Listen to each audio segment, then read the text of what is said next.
Atenção internautas de todo o mundo, para o toque de 5 segundos.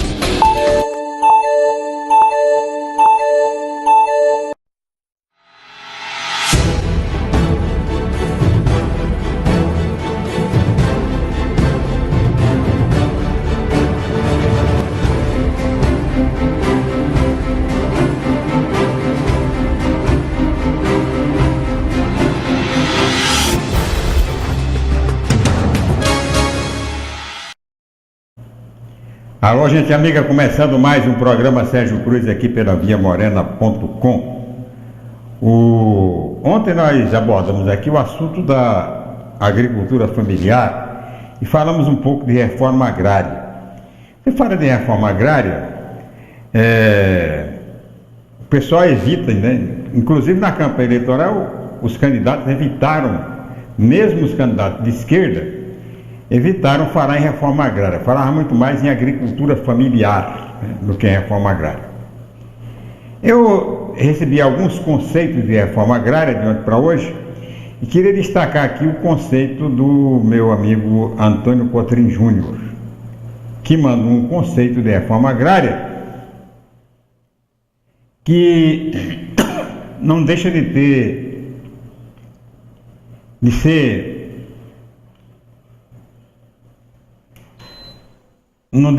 um aspecto de reforma agrária, mas na verdade é mais um conceito de colonização. E é preciso você separar, definir bem o que é reforma agrária e o que é colonização. A colonização é apenas o início do processo de reforma agrária. Você faz a reforma agrária com colonização ou não. O Cotrim, é claro, paranaense, né, deve ter acompanhado a história da colonização do norte do Paraná, que eu falei muito no meu comentário de ontem aqui. Agora, a colonização, ela é específica de áreas inexploradas, não é necessariamente da terra improdutiva, mas áreas inexploradas, como foi no norte do Paraná, como foi no norte de Mato Grosso, como está acontecendo na Amazônia. Essa é a colonização, quer dizer, são terras inexploradas pelo branco, né, porque tem índio lá, tem. Agora, a reforma agrária é muito mais ampla, né? Pode ser resultante de um processo de colonização, como colonização imediata, como pode ser em terras já há muito colonizadas, tal. Porque não se resume à questão fundiária, à questão da distribuição da terra, mas é muito mais amplo, porque a reforma agrária você tem a concessão da terra, tem também a implantação de tecnologias, créditos, cooperativas e até escolas. Não é necessariamente uma coisa de comunista, né? Porque o comunista não prega a reforma agrária. O comunista prega a revolução na agricultura. E que o comunismo quebrou a cara, né, com essa história de colonização, de reforma, de política fundiária, revolução agrícola, revolução na agricultura.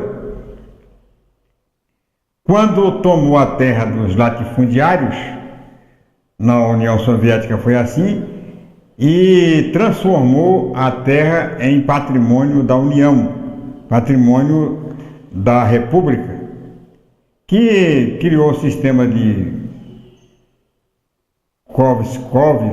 Soskovy, sei lá, sistemas de empresas públicas, e transformou o agricultor em empregado do Estado. Não deu certo. Onde funcionou na União Soviética foram alguns sistemas de cooperativas.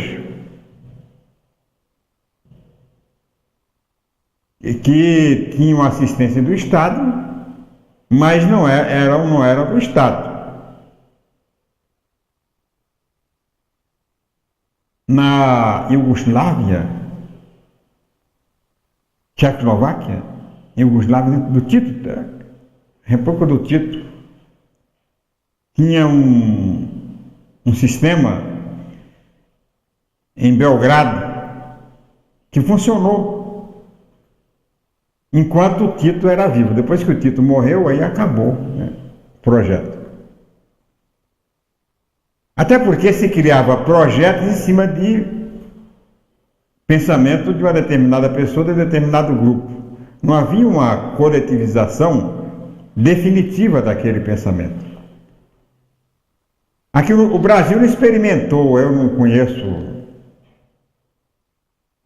desculpe minha ignorância, eu não conheço nenhum projeto de reforma agrária brasileiro.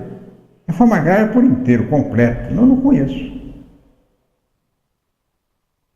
Aqui o que mais que se chegou foi uma frágil colonização de áreas já colonizadas.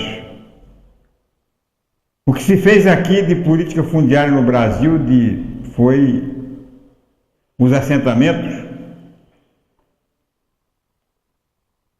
que não deram certo, que não modificaram em nada a situação do campo no Brasil. Porque foram feitos de forma improvisada,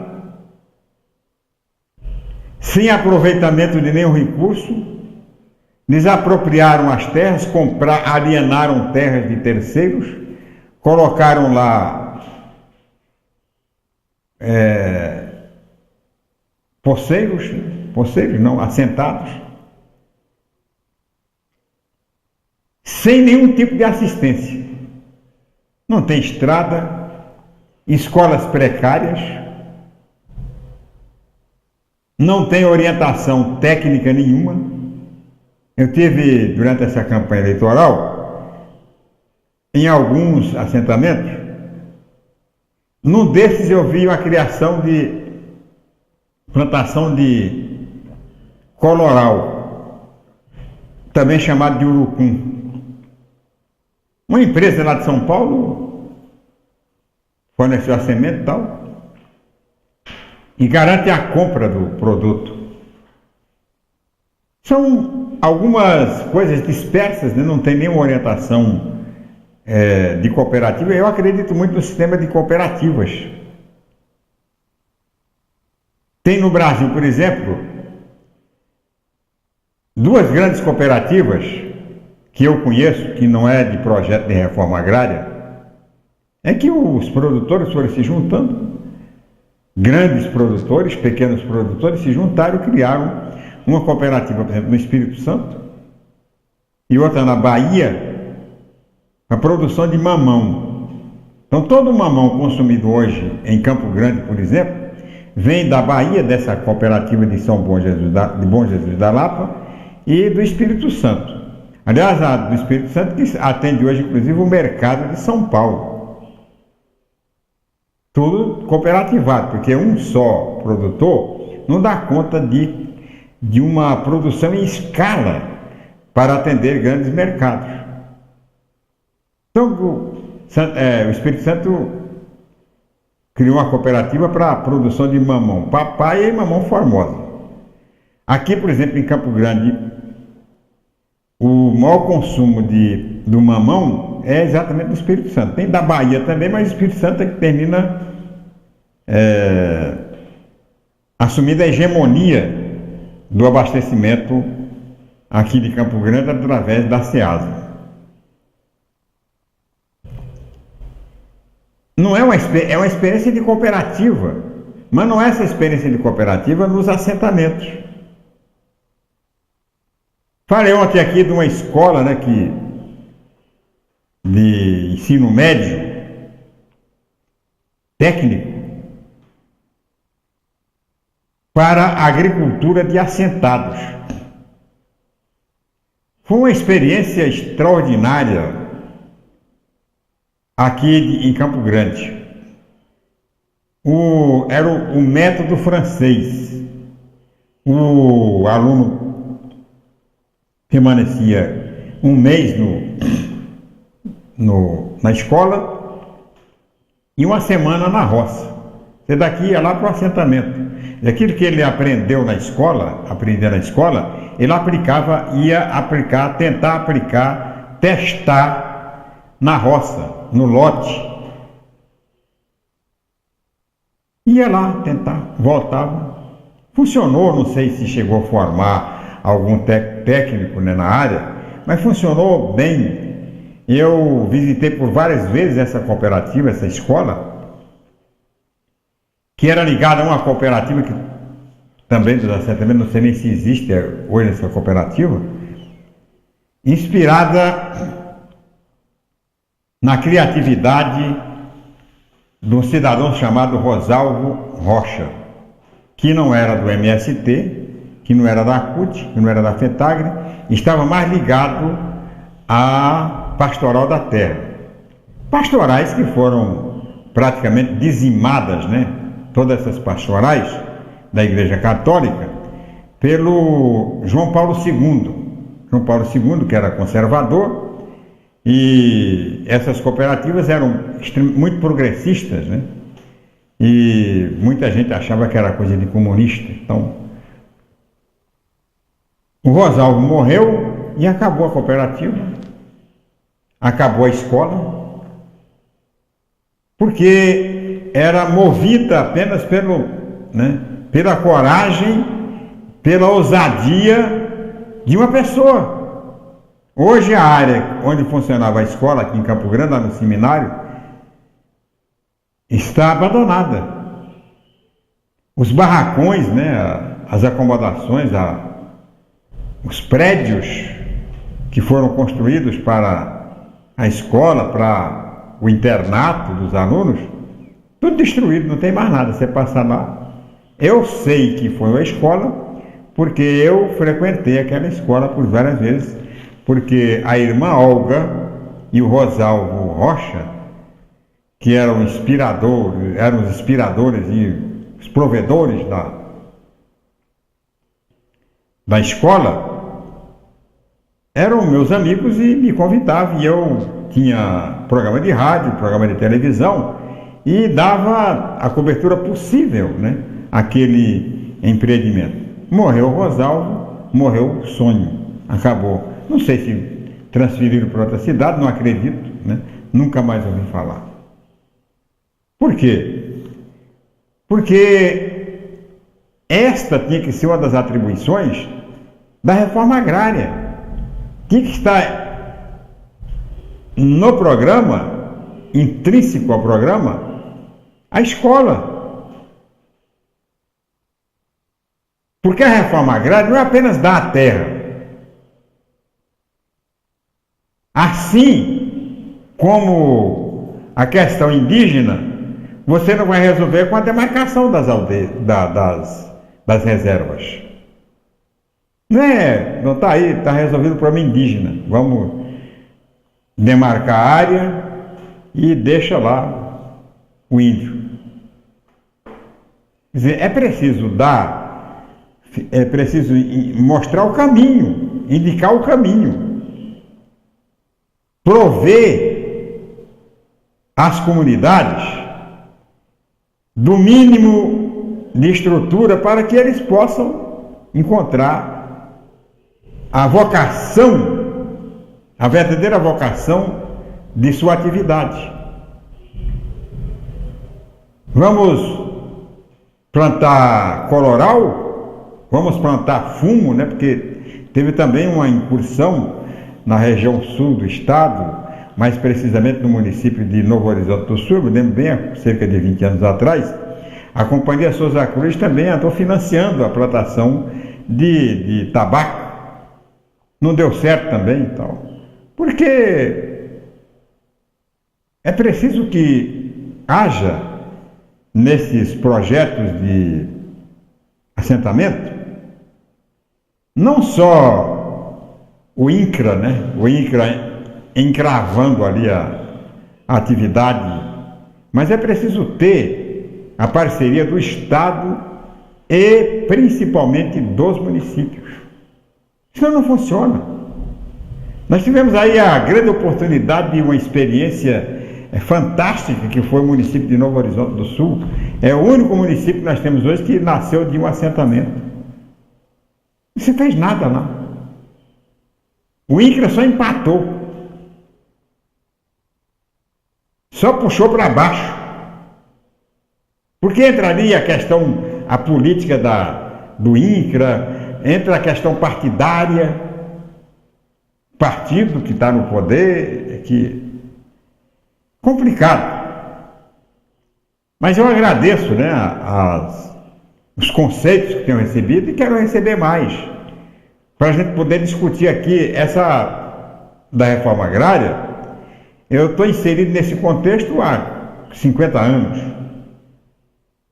desde o tempo das ligas camponesas, lá no Nordeste, passando pelo MST aqui, pela Comissão Pastoral da Terra, entidades onde eu atuei, né, como político,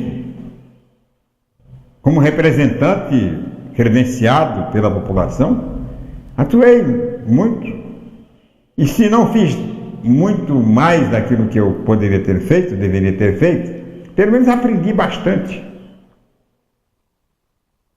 Para hoje chegar à conclusão de que aquilo que está sendo feito em matéria de política fundiária no Brasil está tudo errado.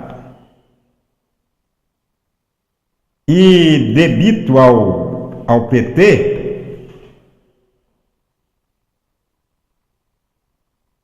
o saldo negativo de não ter feito a reforma agrária. Porque o PT tinha todo o compromisso de fazer. O que o PT fez foi muito menos do que fizeram os outros, inclusive do tempo da ditadura. No tempo do Fernando Henrique, tanto para o sem terra como para o indígena. Não fez nada. O PT ficou 13 anos no poder, não fez reforma agrária porque não quis fazer reforma agrária, não fez reforma agrária para atender os interesses do MST, da CUT Rural, da FETAGRE, para atender os projetos políticos desses movimentos sociais, que em verdade também não querem reforma agrária, não querem nada disso. Querem, né, mal comparado, aquele que quer as organizações criminosas aí, querem dominar, querem exercer o poder, não querem fazer reforma agrária, porque a hora que fizer a reforma agrária acaba com a força do movimento social, a força política.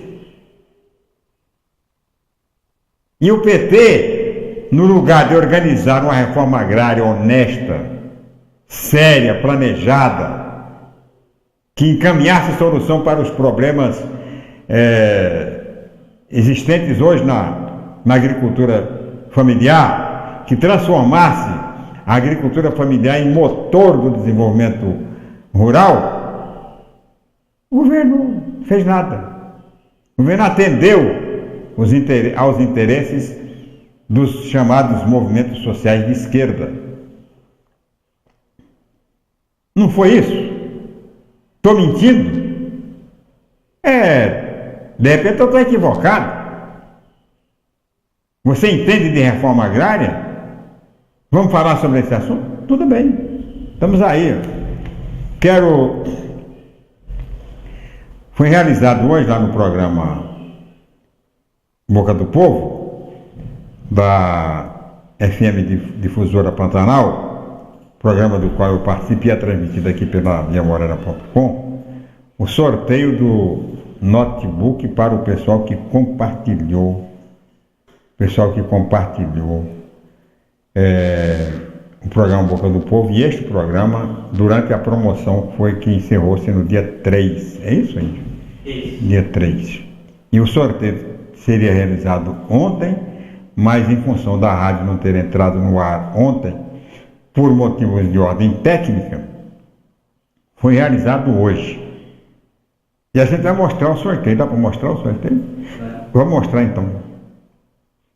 Nós estamos ao vivo na viamorena.com e agora quem assume é o seu Sérgio, que vai fazer o sorteio de um notebook. Pois é, né? O sorteio deveria ter sido realizado ontem, mas ontem tivemos uns problemas técnicos, não foi possível a apresentação do programa. Foi transferido para hoje. Então queremos agradecer a todos aqueles que compartilharam, que participaram dessa promoção.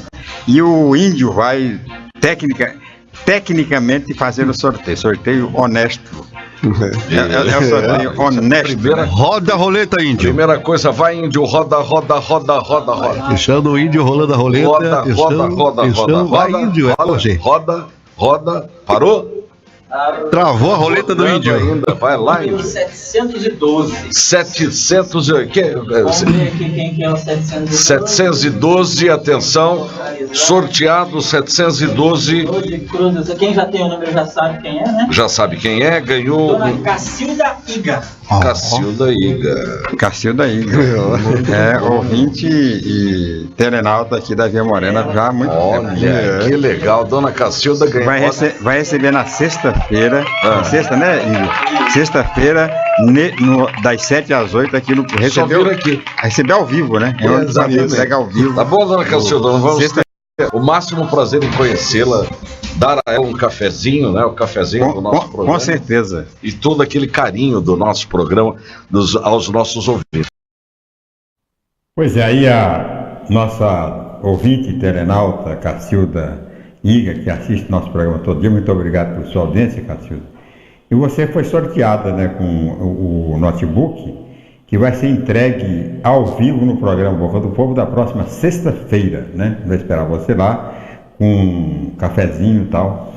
E muito obrigado por sua participação, muito obrigado a todos aqueles que compartilharam o live da Via Morena no Facebook durante essa promoção e continue compartilhando. Quer dizer, agora o prêmio agora é para nós da viamorena.com e do programa Boca do Povo da difusora. Compartilhe, né? Compartilhe muito. Quanto mais gente assistir o programa, para nós melhor. Aqui na Via Morena é uma via alternativa, não cara, né? Da gente estabelecer contato com muita gente, conversar com muita gente. É uma mídia alternativa para se discutir com mais tempo, com mais, né? As coisas, os assuntos de interesse local. Muito obrigado a você por sua audiência. E muito obrigado a você que está ouvindo o programa, pode mandar, né, Estou recebendo aqui do Adonis Marques. Adonis Marques conhece bem de reforma agrária, ele é um homem conectado, inserido nesse contexto da política fundiária brasileira. As políticas públicas nem sempre atendem o que diz a lei. Hoje represento, a nível nacional, as ligas camponesas e urbanas do Brasil. Concordo plenamente com você. O PT maquiou os números, mais reforma agrária nunca fez. Está aí, Adonis. Ele entende, né? Houve uma maquiagem, né, de números. E assentamento não é reforma agrária. Assentamento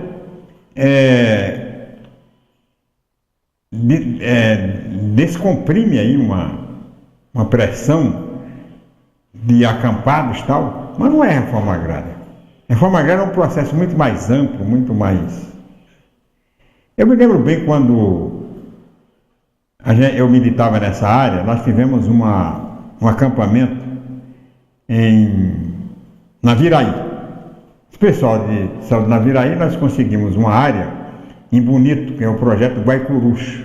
Está lá, esse pessoal tá. E eu sempre defendia que a reforma agrária tinha que ter prioridade para arrendatários, né? Depois ia essa política de acampamento eu acho completamente injusta, né? Um acampamento, uma política adotada pelo MST, pela CUT, pela FETAG, uma política totalmente injusta, porque deixa fora pessoas que poderiam, né, sem se submeter ao sacrifício de levar a família para barracos, e que poderiam, né, prestar muito mais serviço, até por uma questão de vocação, trabalhar na terra, e por já ter, né, um mínimo de tecnologia. Por exemplo, o assentado, o arrendatário, já tem um tratorzinho, já está trabalhando na terra. Então, por que não dar preferência ao criar os critérios de reforma? Não existe isso no Brasil. Não existe, quer dizer, é uma coisa, ganha terra quem tem coragem de acampar, quem fica acampado, quem pertence a um movimento aí, não tem nada contra o MST também, contra a CUT, acho que todo mundo tem. Agora, eu acho que é uma forma revezada de fazer a reforma agrária. Todos esses movimentos, para mim, tinham que ter começo, meio e fim. O fim seria assentar o pessoal. Assentou, acabou, né? Deixa a solução do assentado, uma solução técnica, tira a solução política do assentado. Deixa União, Estado e municípios e o próprio assentado cuidar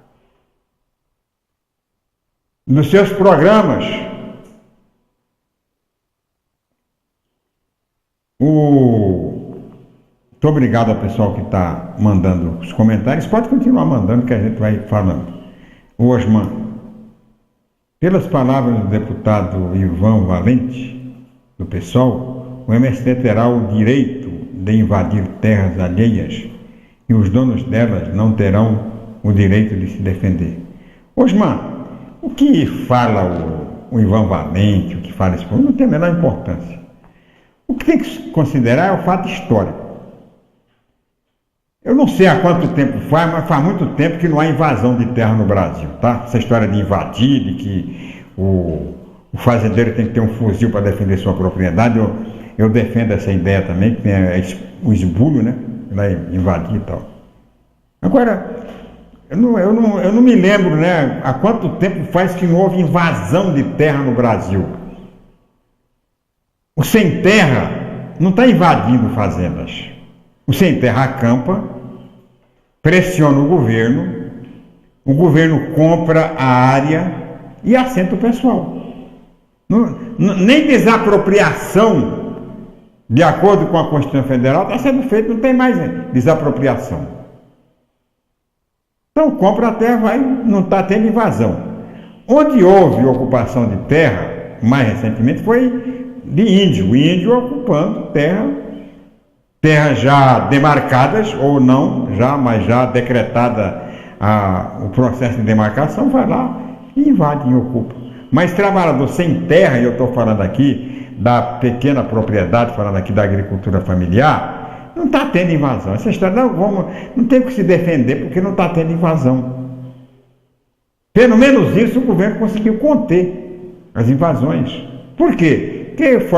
Eu acho errado a forma da Câmara. O que tinha que ter feito era o cadastro nacional, com critérios e compromisso do governo em adquirir áreas para implantar projetos de reforma agrária. Mas inculpar invasão de terra, invadir, eu não estou vendo invasão nenhuma. Você sabe de alguma invasão de terra mais recente? Passa para mim. Foi invadida a fazenda, então passa para mim. Faz muito tempo que eu não ouço notícia de invasão por parte de trabalhador rural sem terra. Muito tempo. Justiça seja feita. Nesse aspecto, o MST e tal tem tido uma certa preocupação em evitar as invasões. Agora, se você sabe de alguma invasão aqui no Estado, ou fora do Estado, invasão mais recente, pelo menos nos últimos 4 ou 5 anos, passa para mim, porque eu não estou sabendo disso. E o Taguti, que é o que o Taguti quer? Eu não vi até hoje uma área de reforma agrária prosperar. Muitos pegam terras para vender, muitos que já ganharam terras, venderam e voltaram para a beira das estradas para novamente pegar terras. É o Marcos Taguti. Taguti, não vou... Questão da reforma agrária, eu disse aqui no começo, que você divide essa questão que a colonização é apenas o princípio de um projeto de reforma agrária. Vou citar para você projetos de colonização que terminaram dando certo. O norte do Paraná, por exemplo, foi toda colonização. Foi Companhia Melhoramentos, vendia áreas e tal. É um processo de colonização. A colônia nacional da Grande Dourados foi um processo de colonização, diferente do norte do Paraná. Porque na Grande Dourados, que foi feito foi colonização oficial. O governo loteou e distribuiu. Se as pessoas permaneceram lá, é outra história. Mas deu certo, porque desenvolveu a região. Em 50 anos, né, transformou completamente a região da Grande Dourados. E você nota que a região da Colônia Federal prosperou mais do que a área que foi colonizada, por exemplo, pela Someco, que era uma continuação ali de Iviema e tal. Até Angélica. Você vê que esses municípios onde houve a colonização feita pelo Estado, pela União, os municípios prosperaram muito mais do que aqueles, que também foi um processo de colonização. Eram vendidas áreas tal, da divisa de Iviema para cá, Dourados, Douradina e tal, era colonização pública. Mas deu certo, porque cresceu a região. Agora, se fixou os originais da terra, é diferente. Mas tem gente lá. Houve incorporação de lotes, mas não existe latifúndio na região. Existe uma propriedade altamente produtiva, a região da Grande Dourados. Há alguns assentamentos que deram certo. Por exemplo, Aquidauana estava acabando. Com os assentamentos de Anastácio, Nioaque, Aquidauana voltou a viver. Anastácio, você vai hoje no final de semana aqui da Aquidauana, a cidade está lotada, né? Lojas que haviam fechado foram reabertas, outras lojas foram. Então deu certo. No extremo sul do estado, Itaquiraí, por exemplo, tinha acabado. Existia Itaquiraí. Porque Itaquiraí foi feito em áreas de arrendamento. O pessoal arrendava as áreas. Acabou o tempo do arrendamento, plantaram o capim e a cidade, a região foi. Com o projeto de reforma agrária, Itaquiraí voltou a crescer. Quer dizer, poderia ser isso aí, mas muito mais, o crescimento poderia ser bem maior. Mas você não pode tirar o mérito da agricultura familiar, do assentamento. É claro que teria que crescer isso aí para uma política agrícola, que infelizmente não alcançou aquilo que se esperava. Mas há tempo, né, de se um governo que não tenha compromisso ideológico, né, com esquerda, com direita, um governo que tivesse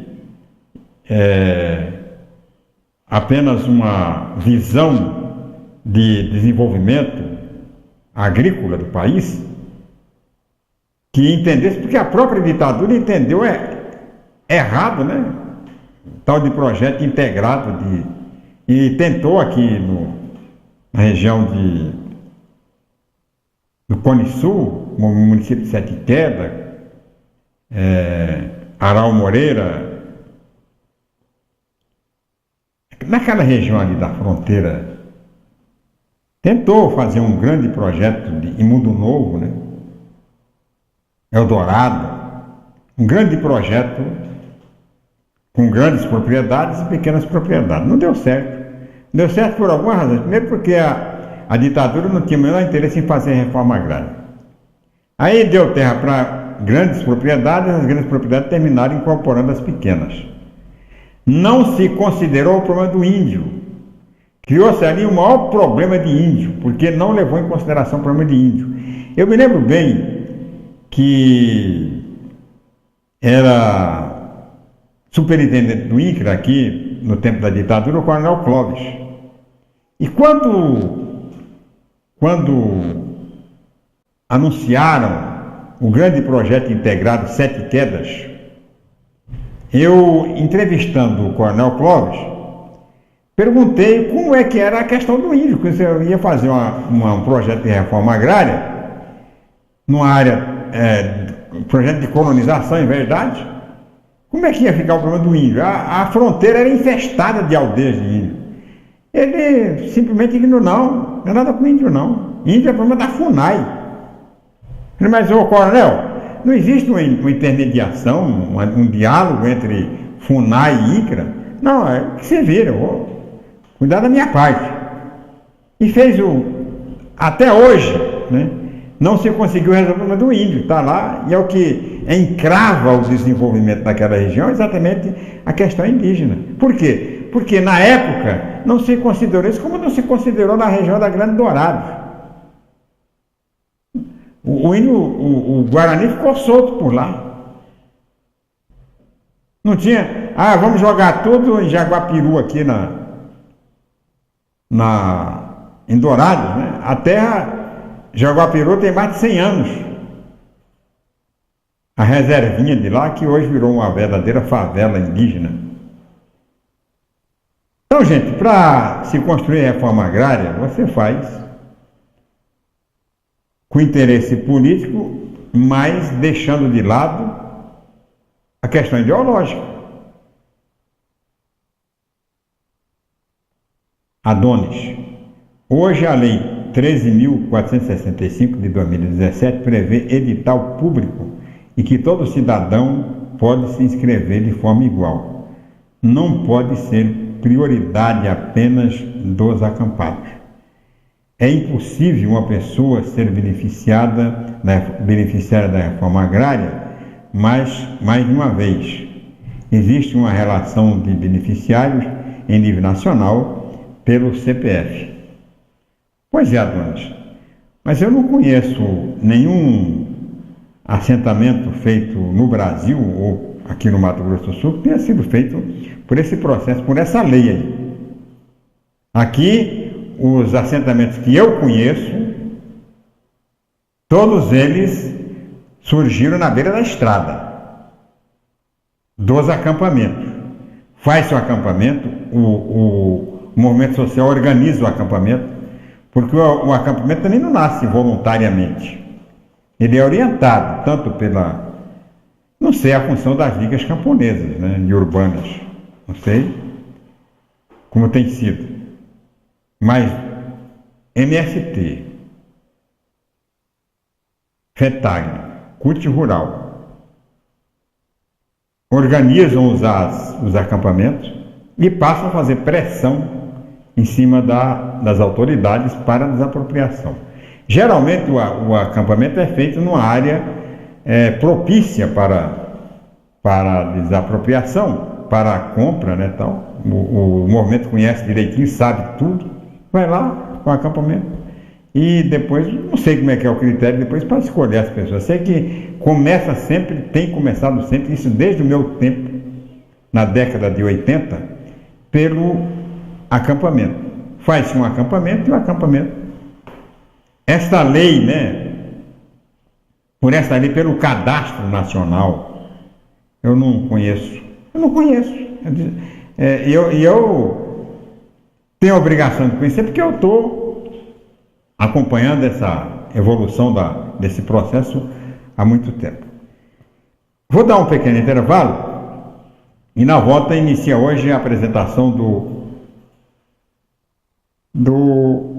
editorial do B de Paula no programa Boca do Povo, que a gente vai repetir daqui a pouco, depois do tempo em Brasília e em Mato Grosso do Sul.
your love. One says I can.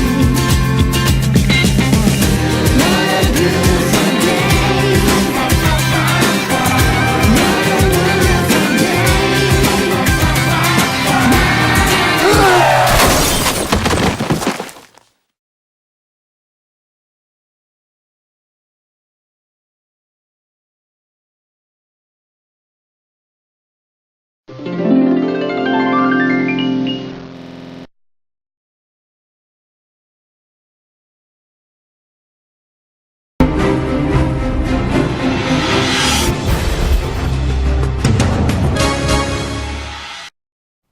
Pois é, na volta do programa vamos, a partir de hoje, vamos mostrar todos os dias, de segunda a sexta-feira, muito importante, de maior, grande repercussão no rádio em Mato Grosso do Sul, o editorial do programa Boca do Povo, na palavra de Paula Filho.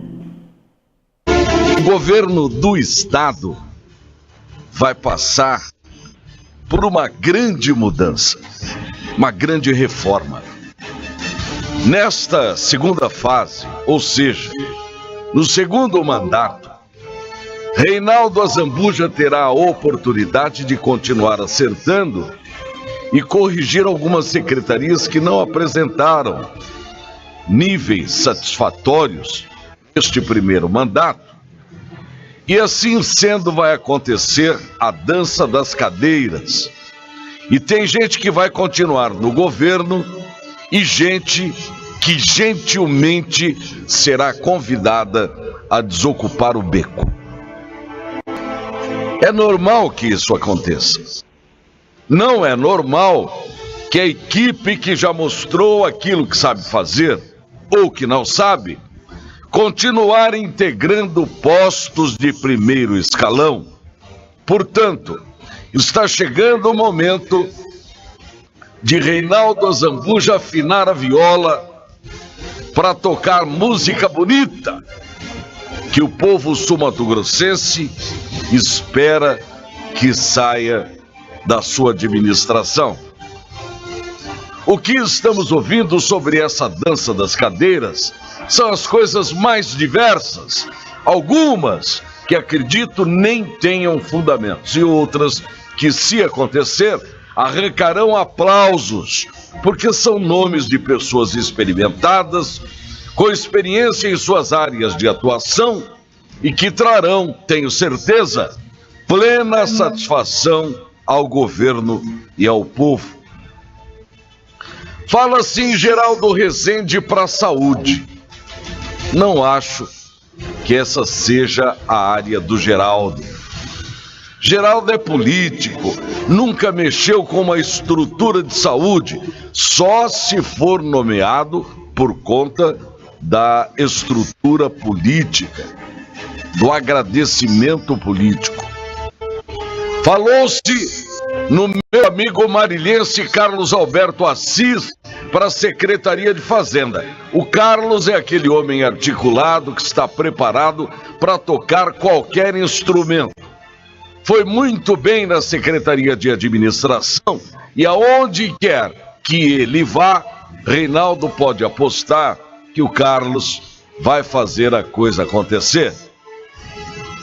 Estão falando em Riedel para a Secretaria de Obras. Riedel é um homem excelente para uma pasta do tipo pecuária.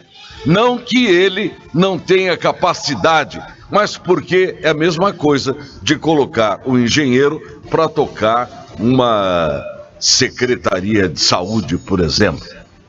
Dá para ver que Riedel não vai dar certo, embora ele possa ter um grande número de assessores, inclusive compromissados com a pasta. Não se sabe por quê.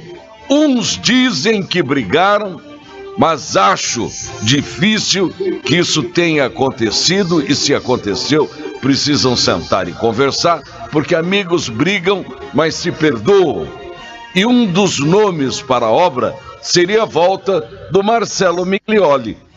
Tocou bem a pasta, teve muitos votos como candidato a senador, e como conhece a obras e o Estado, merece uma segunda chance. Fala-se em Pedro Chaves para a Secretaria de Educação. Esse pode ser um gol de placa. O Pedro conhece tudo de educação e, como ex-assessor, sabe o caminho das pedras, como ex-senador em Brasília. Tem tudo se lhe derem condições de fazer uma rede estadual de ensino de primeiro mundo. Dizem que Sérgio de Paula volta para a Casa Civil. Ele toca bem a coisa, ainda mais depois de ter passado por todo o aprendizado do primeiro governo. Acho que merece mais uma chance. É bom o governador não esquecer que existe uma insatisfação com a atuação do tal de Jaime Verruc, que politicamente não rendeu nada, é o que dizem. E o pedido de Alcides Bernal para ficar com a Fundesport e a Ertel merece de nós um comentário todo especial. Bernal é ficha suja, tá caçado, está proibido de assumir cargo público por 8 anos. Além disso, o colega Bosco Martins toca a Ertel com maestria e tem um projeto gigantesco para o ano que vem, que poderá render 20 milhões, que dará chance do governo equipar e fazer uma televisão educativa de primeiro mundo. Tirá-lo para dar lugar ao Bernal ou aos carrapatinhos do Bernal é dar um tiro no próprio pé, e acredito que o governador não fará isso. O lugar do Bernal é em casa, a casa dele, curtindo o castigo que a justiça lhe deu. O lugar do Bosco Martins é na Ertel, onde ele já provou na primeira vez e na segunda conhecer tudo sobre a missão que ele está incumbido de tocar. Essas são algumas linhas da reforma que nem sei se realmente acontecerão como deverão acontecer. Mas há a necessidade de reformar no governo, porque essa estrutura que aí está precisa de uma boa reforma. Bom dia. Pois é, foi o editorial do programa Boca do Povo de hoje de manhã, transmitido ao vivo aqui pela viamorena.com e também pelo live da Via Morena no Facebook. Comentário do B de Paula Filho, e que atualidade política a gente vai mostrar também a partir do mês que vem, na sua volta das férias, continuar mostrando aqui a participação do Guilherme Filho, né, diversificando o conteúdo aqui do programa Sérgio Cruz. Vou encerrando o programa por hoje. Muito obrigado pela atenção, muito obrigado a todos aqueles que participaram, aqueles que compartilharam o programa através das redes sociais, e até o próximo programa, se Deus quiser, com fé em Deus, pau na mula. Tchau, pica-pau.